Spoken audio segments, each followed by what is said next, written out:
ಇವತ್ತಿನ ರೆಸಿಪಿ ಖಾರಾಬಾತ್ ತುಂಬ ಸಿಂಪಲ್ ಆಗಿ ಸಕ್ಕ ಟೇಸ್ಟಿಯಾಗಿ ಹೇಗೆ ಮಾಡ್ಕೊಳ್ಳೋದು ಅಂತ ನೋಡೋಣ.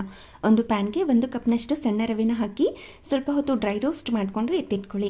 ನಂತರ ಅದೇ ಪ್ಯಾನ್ಗೆ ಸ್ವಲ್ಪ ಎಣ್ಣೆ ಕಾದಾದ ನಂತರ ಸಾಸಿವೆ, ಕಡಲೆಬೇಳೆ, ಉದ್ದಿನಬೇಳೆನ ಹಾಕಿ ಕೆಂಪಗಾಗೋ ತನಕ ಫ್ರೈ ಮಾಡಿಕೊಂಡು ಸಣ್ಣದಾಗಿ ಕಟ್ ಮಾಡಿ ಇಟ್ಕೊಂಡಿರುವಂಥ ಈರುಳ್ಳಿ, ಶುಂಠಿ, ಹಸಿಮೆಣಸಿನಕಾಯಿ, ಕರಿಬೇವಿನ ಸೊಪ್ಪನ್ನ ಹಾಕಿ ಫ್ರೈ ಮಾಡ್ಕೊಂಡಿದ್ದೀನಿ. ನಂತರ ಇದಕ್ಕೆ ಸಣ್ಣದಾಗಿ ಕಟ್ ಮಾಡಿ ಇಟ್ಕೊಂಡಿರುವಂಥ ಕ್ಯಾರೆಟ್, ಬೀನ್ಸ್, ಹಸಿ ಬಟಾಣಿನ ಹಾಕಿ ಸ್ವಲ್ಪ ಉಪ್ಪು ಹಾಗೆ ಗೋಡಂಬಿನ ಸೇರಿಸಿ ಫ್ರೈ ಮಾಡಿಕೊಂಡು ಸಣ್ಣದಾಗಿ ಕಟ್ ಮಾಡಿ ಇಟ್ಕೊಂಡಿರುವಂಥ ಟೊಮೆಟೊನ ಹಾಕಿ ಫ್ರೈ ಮಾಡ್ಕೋಬೇಕು.